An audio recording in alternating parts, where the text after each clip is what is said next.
और एक दो बार मैं भीगा भी। और ऐसा मुझे लग रहा है कि शायद मुझे कोरोना हो जाएगा।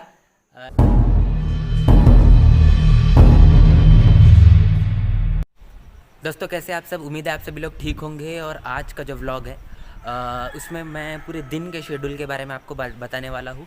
और बहुत सारे काम आज के दिन है और ऐसा लगता है कि आज पूरा दिन कम पड़ जाएगा, लेकिन काम अधूरे रह जाएंगे। पूरी पूरी कोशिश करेंगे कि जितने भी जिम्मेदारी के काम आज मिले हैं और शेड्यूल में जो है वो सभी के काम को हम समय पर पूरा कर पाए। और उसके आगे मैं बताऊंगा कि आज कौन कौन सी ऐसी इंपॉर्टेंट चीज़ें मैं करने वाला हूँ और वो सारी चीज़ें आपके साथ में शेयर करूँगा। तो चलिए जी, तो हम आ चुके हैं घर के बाहर और इसके बाद में मैं यहाँ से जाने वाला हूँ ऐसी जगह जहाँ पर हमारे जो बहुजन समाज पार्टी के जो जिम्मेदार पदाधिकारी है उनके लिए जो सील सिक्का और जो स्टैम्प्स है उसके लिए हम प्रिंटिंग देने वाले हैं और उसको बनाने के लिए अभी मैं निकल रहा हूँ। और उसके बाद में इसके आगे का शेड्यूल मैं बताऊँ। तो साथियों मैं पहुँच चुका हूँ उस रबर स्टैम्प के शॉप पे जहाँ पर मुझे आना था। और यहाँ पर देख सकते हैं मेरे पीछे ये शॉप है और ये पीछे मेरी गाड़ी है। और आपको और इस जगह के बारे में बताऊँगा। ये मेरे ऊपर में जो आप देख रहे हैं ये है पीपल का पेड़, मतलब बोधि वृक्ष हम जिसे कहते हैं, जो तथागत गौतम बुद्ध ने जो जहाँ पर बैठकर अपनी ध्यान साधना की और उन्हें बोधिसत्व की प्राप्ति हुई। और उसके पीछे आप देख सकते हैं यहाँ पर ये हमारे गोंदिया का जंक्शन, जहाँ से ट्रेनें आना जाना शुरू होती है। और उसके साथ साथ अभी देख सकते हैं तो काफ़ी दिनों से ट्रेनें बंद है, स्टेशन के ऊपर में लोग नहीं है। यहाँ पर हम आए हैं, अभी यहाँ का काम जो है मेरा हो चुका है और इसके बाद में अभी चलने वाला हूँ मैं आगे। और उसके बाद की जानकारी देखूँगा मैं कैप पहना हूँ और इसीलिए क्योंकि बारिश चल रही है और बारिश का मौसम में मैं ज़्यादा रेनकोट यूज़ नहीं करता, लेकिन कैप यूज़ करना पड़ता है जिसके कारण जो बाल है वो गीले ना हो और साथ में ही जुकाम ना हो। और कोरोना के चलते तो एहतियात बरतनी है, तो मैं लेके चलता हूँ इसके आगे के शेड्यूल में कि इसके बाद में मैं क्या करने वाला हूँ। तो चलिए चलते हैं।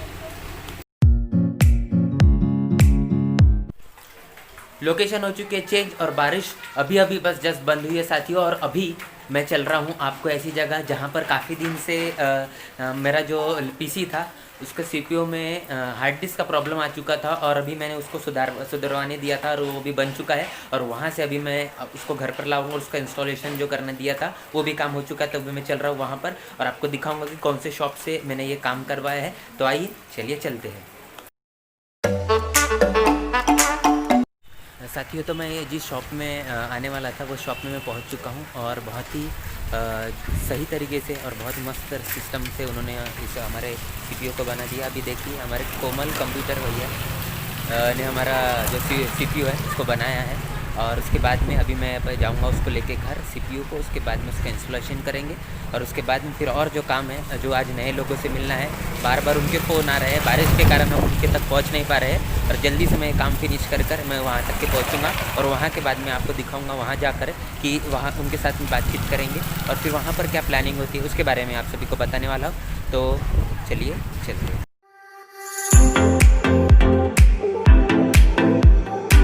दोस्तों तो मैं सीपीयू को लेकर घर पहुंच चुका हूं और उसका सेटअप मैंने अभी पूरा कर दिया है।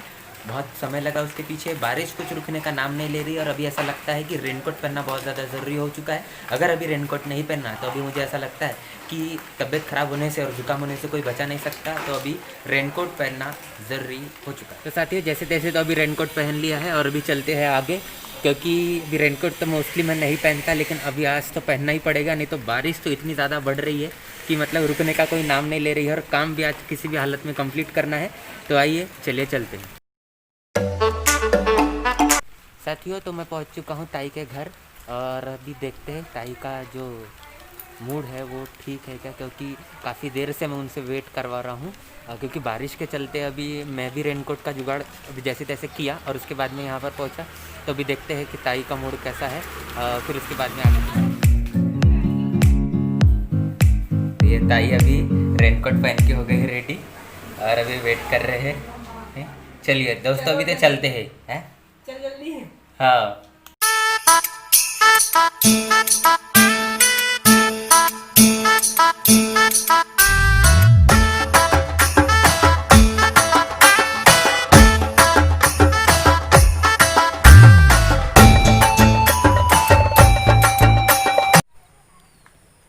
यस यस, तो लोकेशन हो चुकी है चेंज दोस्तों, और मैं पहुंच चुका हूं एक ऐसे गांव में जिस गांव में मुझे कुछ बच्चे मिले और उनसे जब बातचीत की तो उन्होंने उनका क्या कहना है वो मैं आप सभी को बताना चाहता हूं। उसके पहले मेरे पीछे का जो बहुत ही शानदार जो नज़ारा है वो नज़ारा मैं आपको दिखाना चाहूँगा कि ये देखिए पूरा ये गाँव का इस गाँव का जो नज़ारा है, जहाँ जहाँ पर पूरे देखेंगे आप तो पूरा ग्रीन ही ग्रीन आपको मिलेगा और ये देखने में बहुत ही खूबसूरत है। कुदरत का जो नज़ारा है वो ये बहुत ही खूबसूरत है। इसका और अच्छे से इसका पूरा व्यू मैं आपको दिखाऊंगा।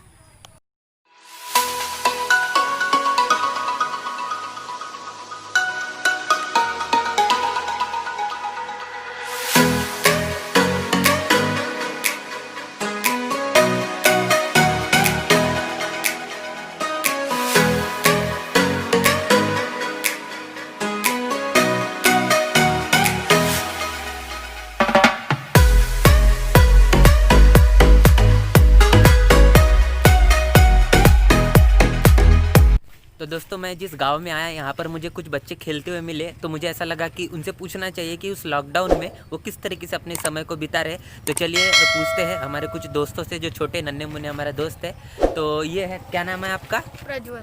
प्रज्वल, आप कैसे पढ़ाई कर रहे हो अभी लॉकडाउन में? लॉकडाउन में घर पे पढ़ाई कर रहा हूँ। घर पे पढ़ाई कर रहे हो, फिर आपको टीचर कैसे पढ़ा पा रहे? नहीं पढ़ा पा रहे। नहीं पढ़ा पा रहे, तो आप फ़ोन से मोबाइल से पढ़ रहे हैं, ऑनलाइन पढ़ रहे, कैसा पढ़ाई कर रहे? घर पे बुक्स है ना। घर पे ही बुक्स है, तो आपको टीचर नहीं पढ़ा रहे कोई भी? नहीं। नहीं पढ़ा रहे, अच्छा। तो आपके पास में मोबाइल नहीं है इसलिए। तो दोस्तों ये मोबाइल नहीं है इनके घर पर, इसके कारण ये अपने पढ़ाई नहीं कर पा रहे हैं, जो सेल्फ स्टडी वही कर पा रहे हैं। और यहाँ पर हमारे एक दोस्त है छोटे से, क्या नाम है आपका? वंश। वंश, तो आप क्यों नहीं पढ़ाई कर पा रहे?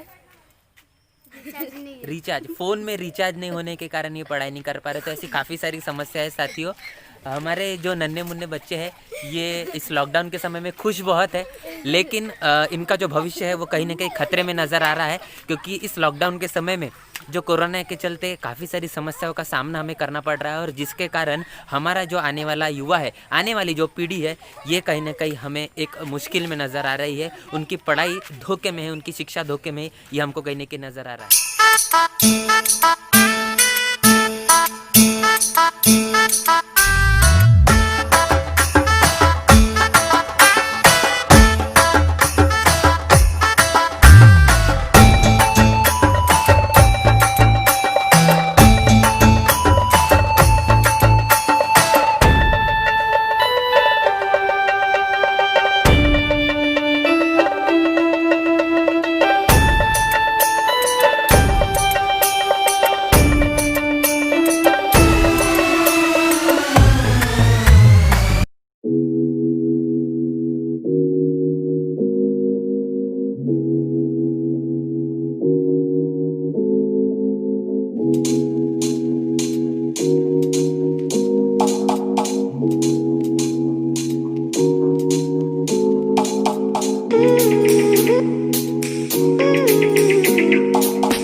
तो फाइनली साथियों मैं घर पहुंच चुका हूं, और आज का जो दिन है बहुत ज़्यादा बिजी रहा।